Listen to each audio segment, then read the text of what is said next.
સોનાના વધતા ભાવની સુવર્ણકારોની સાથે વેપારીઓ પર પણ માઠી અસર જોવા મળી રહી છે। જી હા, ભારતીય સંસ્કૃતિમાં લગ્ન પ્રસંગ અને વાર તહેવારે સોનાના દાગીના આપવાનું મહત્વ હોય છે, પરંતુ સોનાના સતત વધતા ભાવના કારણે સામાન્ય લોકોની રોકાણ ક્ષમતામાં સતત ઘટાડો થઈ રહ્યો છે, જેથી સોનાના વેપારીઓ ઉપરાંત સોનાના દાગીના બનાવનાર કારીગરોની આવકમાં પણ નોંધપાત્ર ઘટાડો થયો છે।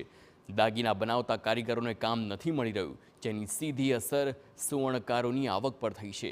કેટલાક સુવર્ણકારોએ શહેર છોડી રહ્યા છે, તો અનેક સુવર્ણકારો એવા છે જે અન્ય વ્યવસાય શોધવા માટે પણ મજબૂર બન્યા છે। અને કારીગરો પર તો સૌથી વધારે અસર પડે છે, કેમ કે એ લોકો પાસે હવે કોઈ સ્કોપ જ નથી।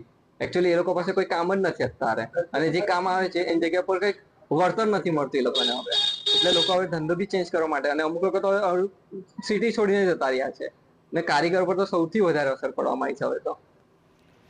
સોનાના સતત વધતા ભાવે રોકાણકારોને મોટો નફો આપ્યો છે।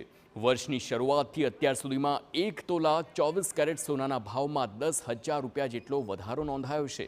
ત્યારે રોકાણકારોમાં સોનાના દાગીનાને બદલે ડિજિટલ ગોલ્ડ અને બુલિયન ખરીદી કરવાનો ટ્રેન્ડ જોવા મળી રહ્યો છે। ત્યારે સોનામાં તેજી રોકાણકારો માટે તો ફાયદાનો સોદો બન્યો છે, પરંતુ આ તેજીના કારણે સુવર્ણકારો મંદીમાં સપડાયા છે।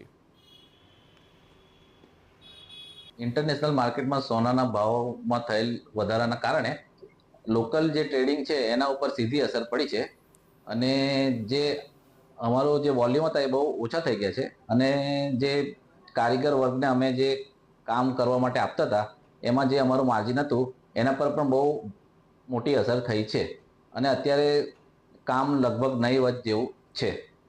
જે તમને ટ્રેડિંગની અંદર જે પ્રોફિટ થતો હતો એની અંદર કેટલા પર્સન્ટેજ સુધી ઘટાડો થવા પામ્યો હશે? એમાં લગભગ આશરે 5 થી 10% જેવો ઘટાડો થયો છે।